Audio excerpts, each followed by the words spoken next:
How's it going, boys? Today we're gonna be talking about gaining MMR and things related to gaining MMR. So, your boy was Ancient 5, and then I recalibrated. I pressed the recalibration button because obviously my MMR is not where it's supposed to be. So I've said this before, if your MMR is not where you are supposed to be, you should press recalibration. Now, if your MMR is higher than what you're supposed to be, you shouldn't press it because God forbid if you press it, you're gonna fucking drop from all the way from divine to legend. And I've seen that happen. I've literally have friends who are divine who are fucking like Archon now. Anyways, my MMR, I was Ancient 5. I realized that everyone I was playing with was shit. Okay, my team was shit. The enemy was shit. Everybody is fucking dog shit. And I was the best player in every single game. So, I could take forever to climb up these ranks. Or I can press the recalibration button and get Divine 2. So, obviously Divine 2 is still a bit low MMR for me. I'm not gonna lie. Like, games are still too easy. Like, it's just fucking trash games. Um, I would say my real rank is around like Divine 5 to maybe Immortal. Like, if I played my best heroes, I can definitely compete in the Immortal bracket. But if I'm playing heroes I'm not really good at, I probably can only play around maybe Divine 2, honestly. Divine 2 to Divine 3. But, most of the time, if I'm playing ranked, I'm not gonna be playing some fucking tinkers. Like, this was a one-off chance because it was a decent tinker game. We could have won if my Naga didn't throw, actually. I did the most damage this game. But yeah, so essentially, guys, what we're gonna be talking about is how to gain MMR and how to hack the system, how to break out of the matrix per se. So the MMR matrix is filled with many different things. In order to climb MMR efficiently, if you still give a fuck about MMR, that is, there is some things you have to understand. Number one thing is behavior score. If your behavior score is below 9k, you cannot really play ranked. Like, I played it when it was 8.5 to 8.8. That is kind of pushing it. But if your behavior score is not at 100, you should try to get that to 100 first by playing turbo matches. But, I'm more of a risky guy, so, I don't really care. So I just, your behavior score needs to be good and then checked. And what I've realized is that it doesn't really matter if you grief or if you flame, as long as you win more games than you lose. Because the truth is, if you're, like, even if you're actively griefing, okay? Like, you fucking destroy items, you run down mid, shit like that, people will not report you if you end up winning the game. Like, it's just like that. But you can be the most PMA player, but if you just start losing every fucking game because you're bad, you will get reported. So, have I been more toxic? No.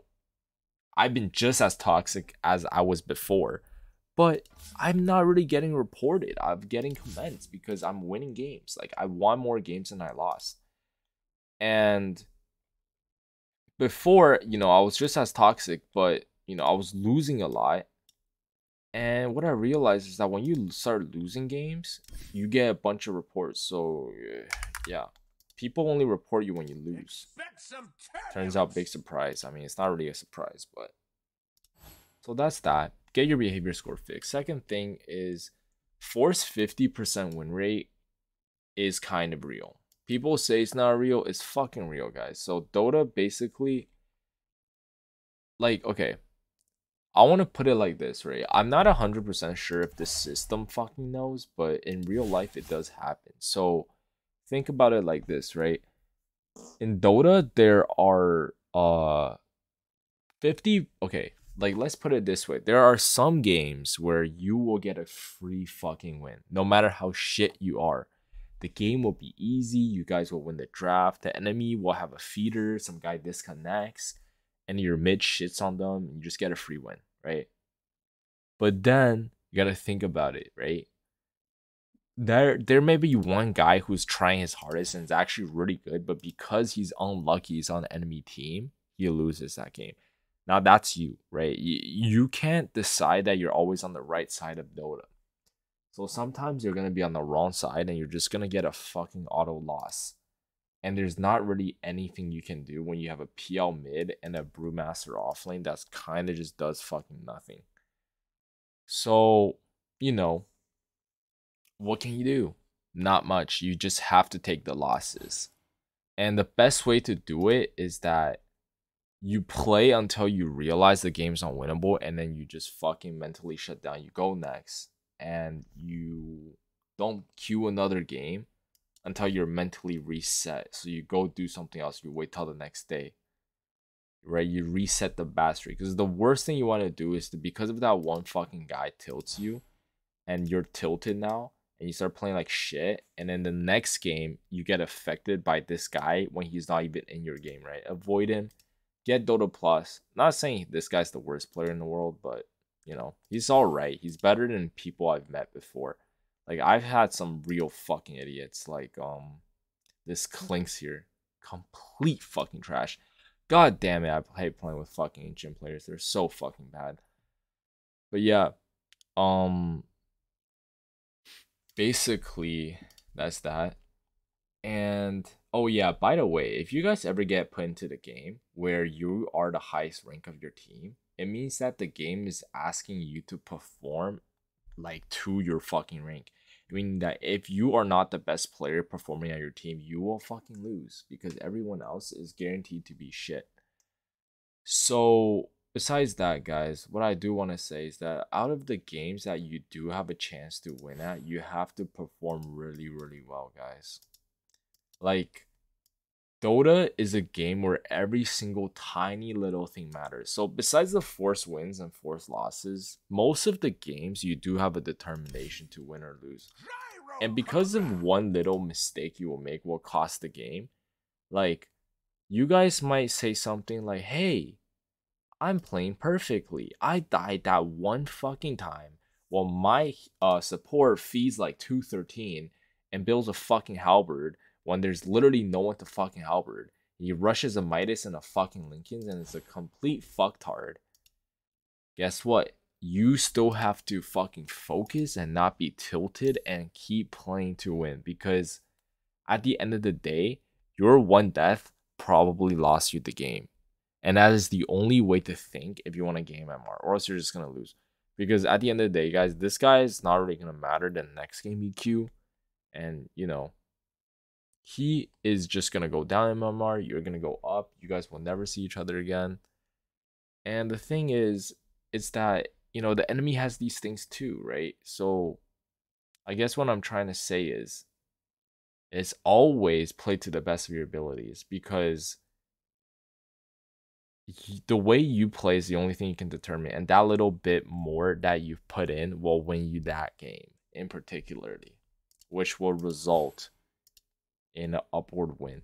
If you guys don't understand how much wins matter in Dota, it doesn't even matter as much as losses, okay?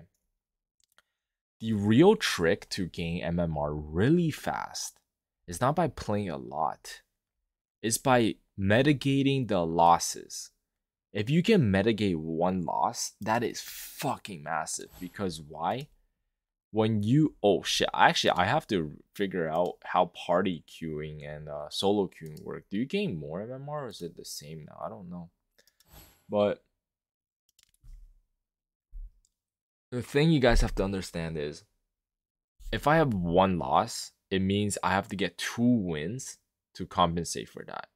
So, like, let's say this is a win and this is a loss. Now I have to win 2 times. So this is a loss, win 2 times. Because if this was a win, that means one, this win right here is compensating for the loss, right? And then this win here is what I would have been if this one just won. So every loss, you have to get 2 wins to compensate for that loss, right? And every 2 losses, you have to win 1-2 games, and you have to win 4 games. So you have to win 4 in a row to compensate for these 2 losses. So if these 2 losses was like, didn't happen, it was like wins, I have to win. I don't have to win 4 more games. I just have to win these 2. So every single loss is huge, man. You might think, oh, it's just one game, doesn't matter. No, every fucking loss matters. Try not to lose games. If you're on a heater, you know, keep playing. If you are on a lose streak, quit. Don't play when you lose too many in a row. Like, look at this, right? So pretty much this is what happened. So also never get distracted. Just focus on your game. So this game I kind of like got picked a random hero because I queued for support because I was kind of tired, and I picked a shit hero, and then I picked another shit hero. That's why I quit, called it a day. Here I got griefed by my fucking Abaddon. I mean my silencer, and then I decided to queue again. I picked Pugna, lost that, even got more tilted, and I just picked Nature's Prophet offlane and lost that. I mean, realistically, we do have a Pudge account buyer. I mean, this guy's fully account buyer, bro. The only reason why he's not dropping MMR is because he's not playing as much. But yeah, look at this guy. He has fucking 6k gold as mid Pudge. This guy was fucking in my lane throwing hooks at minute 2. And he missed all of them. Like, what the fuck are you doing letting Lone Druid free farm mid? This Lone Druid was fucking trash. Everyone was fucking trash, man. Like, literally, watch next week. I will be Divine 5, and then these fuckers are still gonna be like this. But yo, if you guys enjoyed the video, subscribe. And I'll see you guys in the next one. Peace out.